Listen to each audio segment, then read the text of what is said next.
कमाल लग रही हो डियर आसू। बिजलियां गिराने का इरादा है? तुम्हारे लिए गिफ्ट लेकर आया हूं, ये। पर इसे यहां मत खोलना, घर जाके। एक मिनट, एक अर्जेंट फोन है, आता हूं।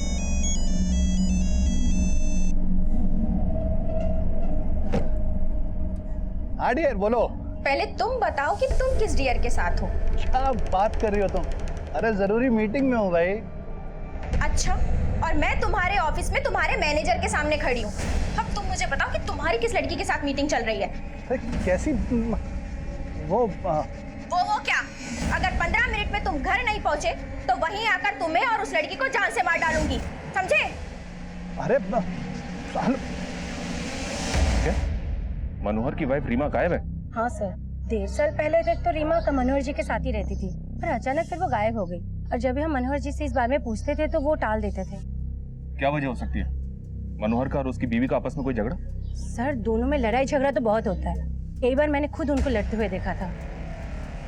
सर, मैंने रीमा को बोला भी था कि वो जाके पुलिस में शिकायत कर दे, पर उसने मेरी सुनी नहीं। फिर उसके 1 हफ्ता बाद से वो दिखी ही नहीं, और उसके जाने के बाद ही उसके घर में एक औरत का आना जाना शुरू हो गया। कौन थी वो औरत? शायद उसके ऑफिस की होगी।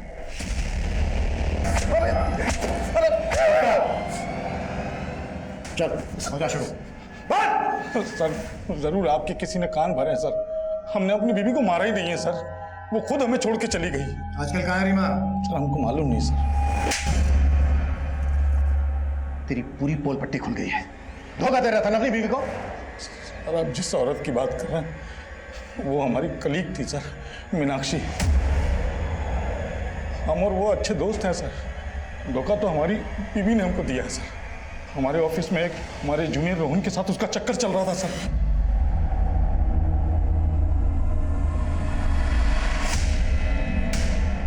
इसलिए तूने रीमा और रोहन को मारकर उस मकान के नीचे काट दिया, तो कंकाल मिले हमें वहां से।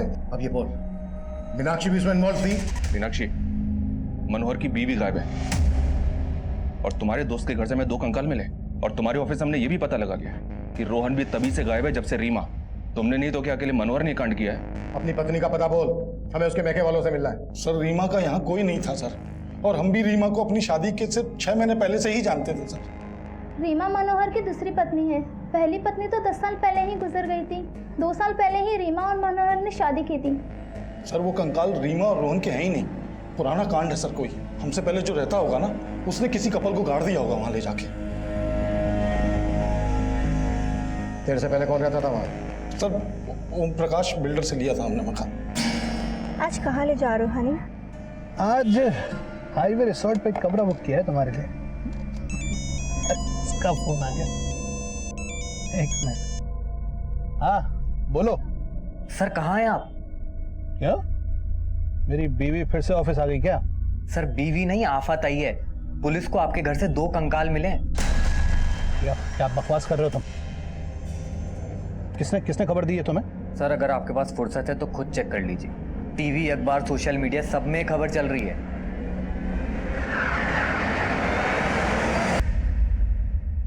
मैं कम इन सर? यस, कम इन। सर, मैं रजिस्ट्रार ऑफिस में रजिस्ट्रार से मिला था, तो पता चला कि वो मकान 10 साल पहले बनाया गया था, और सबसे पहले वो मकान ओम प्रकाश नाम के बिल्डर ने बनाया था। सर, ये ओम प्रकाश। सर, ओम प्रकाश ने ये मकान मोहन राकेश को बेच दिया था, और फिर 1 साल बाद इसने मोहन राकेश से वो मकान दोबारा खरीद लिया। और सर, ओम प्रकाश ने कुछ महीने बाद वो मकान वापस बेच दिया मनोहर लाल को। उसे गौर करने वाली बात यह है कि ओम प्रकाश ने रीसेल में जिस दाम पर यह मकान खरीदा था उससे कम में उसे बेचा। एक बिल्डर अपने ही बनाए हुए मकान को कम कीमत पर क्यों बेचे?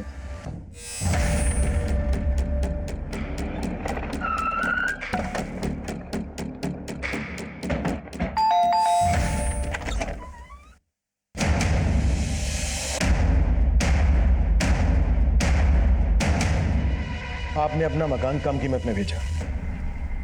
ऐसा होता नहीं है कि कोई बिल्डर खुद की बनाई हुई प्रॉपर्टी नुकसान में बेचे।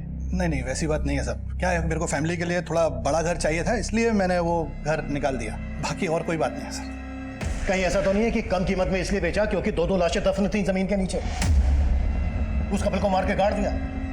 कौन थे वो लोग जिनके कंकाल मिले हमें? सर ये आप क्या कह रहे हैं? मुझे कुछ भी पता नहीं है सर। मैंने वो मकान बनवाया जरूर था, लेकिन मैं कभी रहने के लिए नहीं गया। मैंने वो मकान मोहन राकेश को बेचा था सर। वो हापुड़ में रहता है। बाद में उसको वो मकान दोबारा बेचना था तो मैंने खरीद लिया सर। ये लीजिए, बाकी मैं ट्रांसफर कर दूंगा। सर वो दोनों नरकंकाल किसके थे मुझे नहीं पता है सर। हो सकता है सर वो मोहन राकेश ने कोई कांड किया हो। वो हापुड़ में रहता है सर। वो हम पता कर लेंगे, लेकिन बिना हमसे पूछे शहर से बाहर नहीं जाऊंगे। नहीं, बिल्कुल नहीं चाहूंगा सर।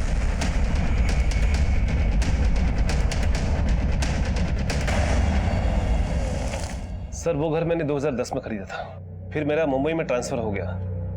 उसके बाद 2015 में मैं रिटायर हो गया। प्रॉपर्टी का कुछ फायदा नहीं था, इसलिए घर बेचने की सोचा मैंने। बिल्डर ओम प्रकाश को पता चला तो उसने वो घर खरीद लिया मुझसे। तब से लेके आज तक मैं अपने बेटे के साथ हापुड़ में रह रहा हूँ। कहीं ऐसा तो नहीं है कि पहले 2 लाशें दफन कर दी और उसके बाद घर बेच दिया? नहीं सर, कुछ समय के लिए मैंने वो घर किराए पर दिया था एक रिटायर आर्मी वाले को। चंदन सिंह नाम था उसका। आप घर की बिल्कुल फिक्र ना करें, अपने घर की तरह हिफाजत करूंगा। 1 साल तक चंदन किराया बराबर भेजता रहा। उसके बाद अचानक उसने पैसे भेजना बंद कर दिया। मैंने उसे बहुत कॉल किया, लेकिन उसने मेरे एक कॉल का भी जवाब नहीं दिया सर। फिर मजबूर होकर 2-3 महीने के बाद मैं उसे मिलने गया तो घर में ताला लगा हुआ था और चंदन का भी कहीं अता पता नहीं था। चंदन सिंह का फोन नंबर और कहाँ का रहने वाला था ये? हाँ, लगभग 1 साल रहा मैं उस घर में और फिर मुझे छोड़ना पड़ा क्योंकि किराया बहुत ज़्यादा था। 12 महीने का किराया तो मैंने एडवांस में दिया था। आप चाहें तो मेरे बैंक अकाउंट के स्टेटमेंट से चेक कर सकते हैं। राकेश लेकिन झूठ बोल रहा है कि मैंने उसे बिना बताए मकान खाली किया। ठीक है। चंदन का कहना है कि मोहन राकेश झूठ बोल रहा है। चंदन और मोहन राकेश दोनों की हिस्ट्री निकालो और पता करो कि इनकी पहचान में या परिवार में कोई कपल मिसिंग है क्या। मैं चेक कर रहा हूँ सर, पर इंक्वायरी में एक बात और पता चली है सर। इस ओम प्रकाश की एक बेटी है जो कई सालों से दिखी नहीं है। लोगों का कहना है कि ओम प्रकाश और उसकी बीवी तो ये बोलते हैं कि ये यूएस में सेटल्ड है। ये उसकी बेटी है सर।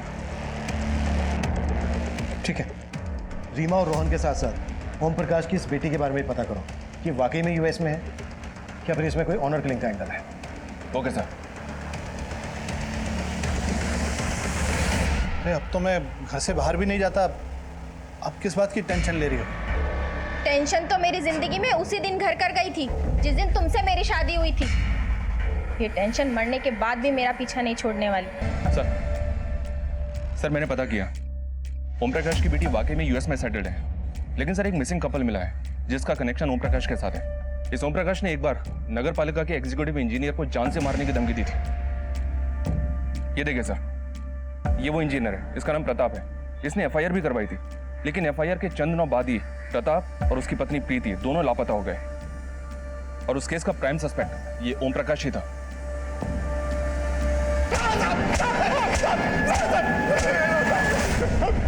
चल बोल, वो एग्जीक्यूटिव इंजीनियर प्रताप और उसकी पत्नी का है?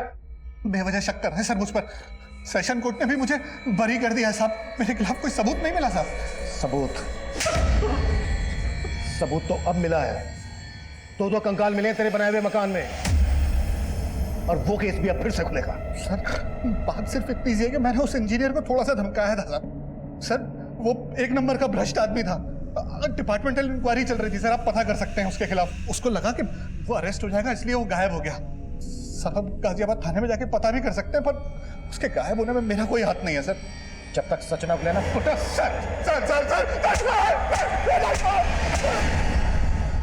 सर इंजीनियर प्रताप और उसकी पत्नी प्रीति 3 साल पहले फरवरी से गायब हैं और मनोहर की दूसरी बीवी रीमा और रोहन का भी अभी तक कुछ पता नहीं चल रहा है। इसके अलावा किसी और कपल के बारे में पता चला जो उस घर में रहने वाले चंदन और मोहन राकेश से कनेक्टेड हो? उनके बैकग्राउंड में ऐसा कोई कपल नजर तो नहीं आ रहा है जो मिसिंग हो। माना रीमा, रोहन, प्रीति, प्रताप नहीं मिल रहे हैं, लेकिन जब तक फोरेंसिक रिपोर्ट नहीं आ जाती तब तक हमें हर पॉसिबिलिटीज पर काम करना है। ये केस बिल्कुल भी आसान नहीं था और तब हमारी मुसीबतें और भी बढ़ने वाली थी। जो कपल गायब थे, इसके लिए उन कंकालों की फोरेंसिक रिपोर्ट इसमें हमारी कोई खास मदद नहीं करने वाली थी। मनोहर लाल और ओम प्रकाश को कोर्ट ने जमानत दे दी थी। रीमा, रोहन और प्रीति प्रताप के अलावा एक और कपल हमारी फहरिस्त में जुड़ने वाला था। सर ये विजय, ये इस एरिया में 7 साल से रह रहा है। बोलो विजय। साहब यहाँ पास में फैक्ट्री है, वहाँ काम करता था वो मुझे दिखा था एक बार यहाँ। अरे जितेंद्र तू यहाँ? विजय, अरे इधर कुछ काम था, चल मिलते हैं। चल ठीक है, बाय। साहब तब उसको मैंने चंदन अंकल घर आते हुए देखा था। उस मेड ने दरवाज़ा खोला था। थैंक्स विजय, क्या तुम वो फैक्ट्री हमें बता सकते हो जहाँ जितेंद्र काम करता था? जी यही पास में है। जी हाँ, मैं जब वहाँ रहता था तो एक मेड कुछ दिन के लिए मेरे यहाँ काम करने आया करती थी, लेकिन मैं किसी जितेंद्र को नहीं जानता। मुझे तो ये भी नहीं पता कि कोई जितेंद्र नाम का आदमी उस मेड से मिलने आया करता था। अब कहाँ है वो मेड? मुझे इस बारे में नहीं पता सर। उसने सिर्फ 6-7 दिन मेरे यहाँ काम किया था, मुझे तो अब उसका नाम तक याद नहीं है। कोई 6-7 दिन के लिए मेड तो रखता नहीं। कहीं ऐसा तो नहीं है कि वो आपकी मेड नहीं कोई और थी जिसका जितेंद्र के साथ अफेयर था? जितेंद्र भी 2 साल से गायब है। कहीं वो दोनों कंकाल इन्हीं दोनों के तो नहीं? अरे सर कैसी बात कर रहे हैं आप? उस दौरान मुझे एक मेड की ज़रूरत थी, इसलिए मैंने आसपास के लोगों को बोला था और वो खुद काम मांगने आई थी मेरे पास। आपको काम वाली बाई की जरूरत थी? हाँ हाँ जी मैं घर के सारे काम करती हूँ, आप मुझे रख लीजिए। सर, उसने सिर्फ 6-7 दिन काम किया था, उसके बाद अचानक आना बंद कर दिया। मुझे लगा शायद इसको काम जमा नहीं होगा। शिवजी सर, मैं उस फैक्ट्री के मैनेजर से मिला। उसने बताया कि 2 साल पहले जितेंद्र ने अचानक से फैक्ट्री आना बंद कर दिया था। वो वहाँ डेली वेजेस पर काम करता था, इसलिए सबको लगा कि शायद उसने कहीं और काम पकड़ लिया होगा। सर, जितेंद्र के कोवर्कर ने बताया कि उसका मंजरी नाम की एक लड़की के साथ अफेयर था जो उससे मिलने के लिए फैक्ट्री में आती थी। सर, ये मंजरी वही मेड हो सकती है जिसको विजय ने चंदन के घर देखा था। फैक्ट्री से जितेंद्र का नंबर मिला तो है लेकिन बंद है। उस नंबर के कॉल रिकॉर्ड चेक लो और पता करो कि वो नंबर कौन से एड्रेस पर रजिस्टर्ड है। Right sir.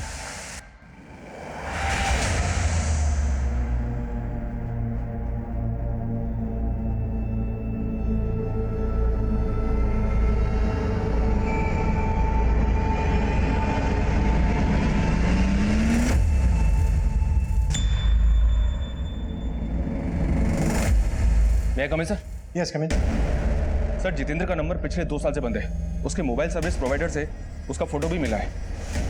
ये नंबर मथुरा के एड्रेस पर रजिस्टर्ड था।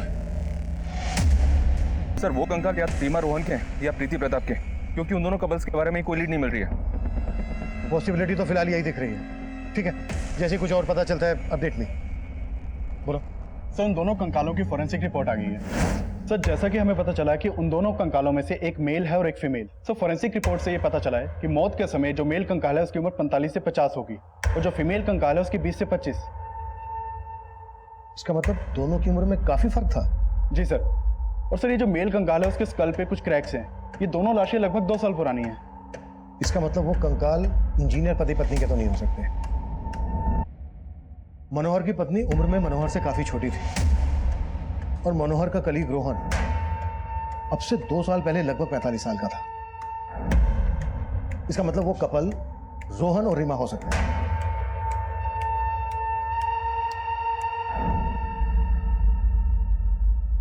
राणा, मनोहर को लेके आओ क्विक। मैं कम इन सर? यस कम इन। सर, जितेंद्र और मंजरी ने जो अपना एड्रेस दिया था मेरठ का, वो गलत निकला। व्हाट? मंजरी और जितेंद्र ने गलत एड्रेस दिया था?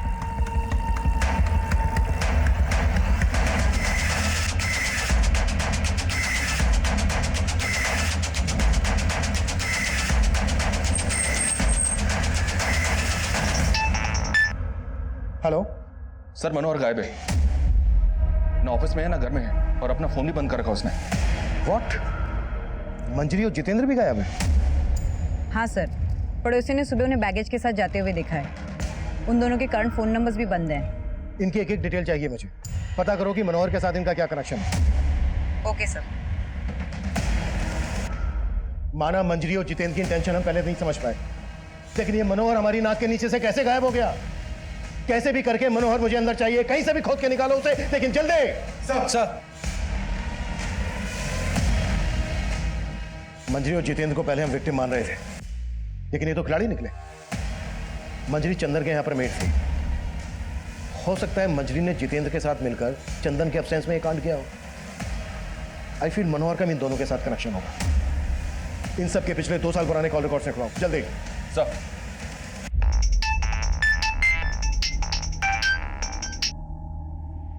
हेलो सर, जितेंद्र के पड़ोसियों से पूछताछ की तो पता चला कि मंजरी यूपी के सिकंदरपुर गांव की थी।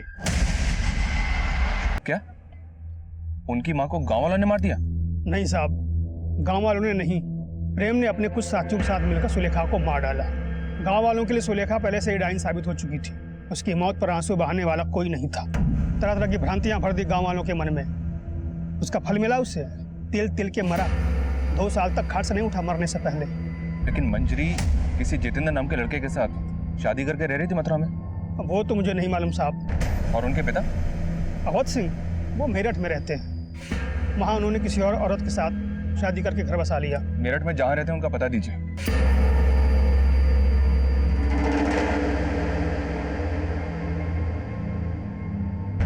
अपनी माँ की हत्या के बाद वो शहर चली आई थी।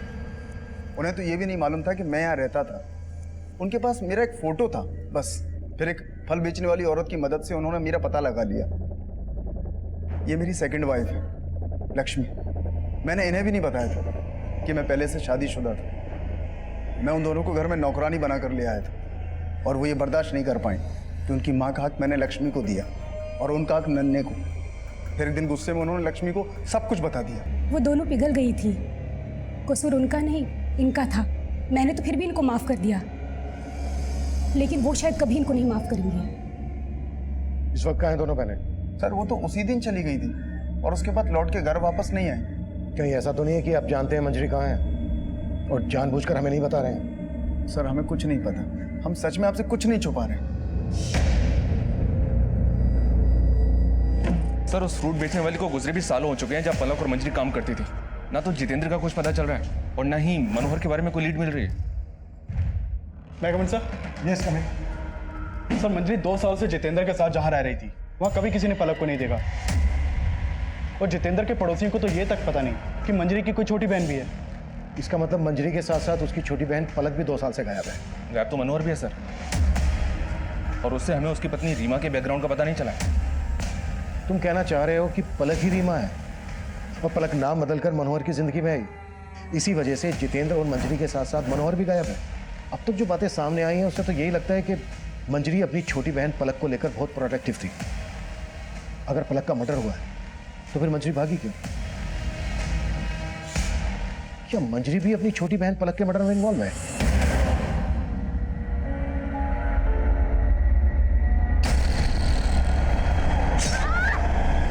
सर हमने मनोहर, चंदन, जितेंद्र और मंजरी के 2 साल पुराने कॉल रिकॉर्ड्स निकाले। मनोहर का जितेंद्र और मंजरी के साथ तो कोई कनेक्शन नहीं मिला है, लेकिन चंदन, जितेंद्र और मंजरी के कॉल रिकॉर्ड्स में एक कॉमन नंबर मिला है। वो नंबर किसी सोहनलाल का है। ये सोहनलाल है सर, और इसका फोन भी 2 साल से बंद है। सर मंजरी के ऊपर कोसी हाईवे के पास रुद्रनगर में जानलेवा हमला हुआ है और कोसी पुलिस ने मंजरी की फोटो सारे थानों में सर्कुलेट कर दिया है। सर जिस वक्त मंजरी के ऊपर हमला हुआ उसका बच्चा भी उसके साथ था। सर एक आई विटनेस ने जितेंद्र को मंजरी के ऊपर हमला करते हुए देखा था।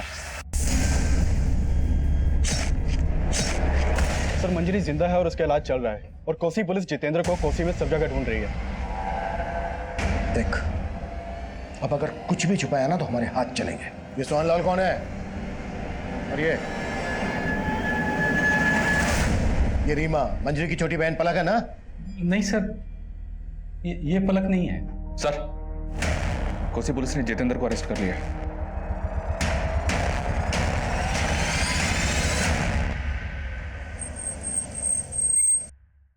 मैं और छुटकी हमेशा माँ से पूछती थी, माँ हमारी गर्मियों की छुट्टियां आने वाली है, आप हमें बाबूजी के पास शहर लेके जाओगे? लेकिन माँ कोई ना कोई बहाना बना के बाहर डाल लेती थी। तब हमें समझ नहीं आता था माँ बाबूजी की बेवफाई की सजा काट रही थी और मेरे ताऊ तो मेरे बाबूजी से भी गई गुजर निकले। अपनी गंदी नीयत पर हम वहां से भी निकल गए। सोचा उनकी दहलीज पर कभी कदम नहीं रखेंगे। हम काकी के पास लौट रहे थे तब जिंदगी जैसे तैसे कट रही थी। फिर जितेंद्र हमारी जिंदगी में आया।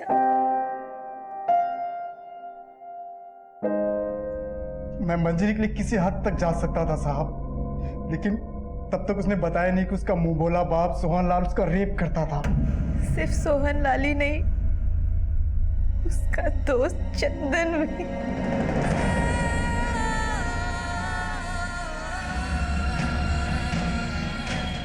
उस दिन वैलेंटाइन डे पे मंजरी चंदन के घर पे थी। मैं वहां उसको विश करने गया था साहब। जिससे लिपट कर रो सकती थी, लेकिन अब वो चली गई है तो कोई नहीं है, जितेंद्र भी नहीं। मंजरी से शादी तो कर ली, लेकिन सहन नहीं कर पाया कि मेरे और मंजरी के बीच सोहनलाल मरा ही नहीं था। वो मेरा बच्चा नहीं था, वो सोहनलाल का बच्चा था साहब। और जब आप हमसे मिलकर गए तो मंजरी काफी डर गई थी। पुलिस हम तक पहुंच गई है जितेंद्र, अब हम और नहीं भाग सकते हैं। मैं पुलिस को जाके सब सच बता देती हूँ।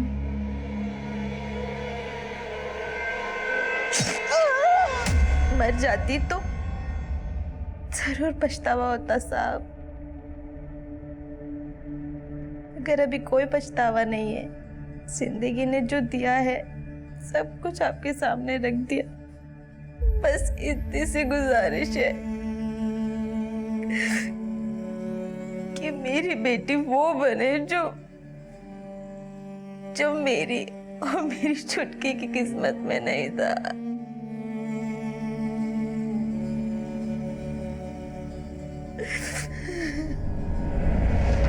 सोहनलाल एक लंबे अरसे से मंजरी के साथ रेप कर रहा था। जिस दिन से इस अन्याय की शुरुआत हुई तभी यह अपराध अपनी दस्तक दे चुका था। अगर मंजरी पहले ही हिम्मत करके मदद मांगने हमारे पास आई होती तो शायद उसे न पलक के लिए अफसोस होता, न अपनी बेटी के भविष्य के लिए। चंदन और सोहनलाल जैसे लोगों के लिए मौत की सजा भी कम है, लेकिन इस केस की विडंबना यह है कि सोहनलाल की मौत के लिए मंजरी को सजा भुगतनी पड़ेगी।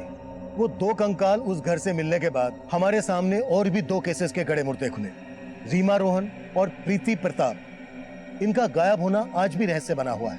मनोहर लाल और ओम प्रकाश अब भी इन केसेस में हमारे सस्पेक्ट हैं। अब मैं सीनियर इंस्पेक्टर अभिमन्यु जिंदल आप लोगों से विदा लेता हूं। आपसे फिर मुलाकात होगी एक नए केस के साथ। स्वस्थ रहिए, सतर्क रहिए और देखते रहिए क्राइम पेट्रोल 10 तक।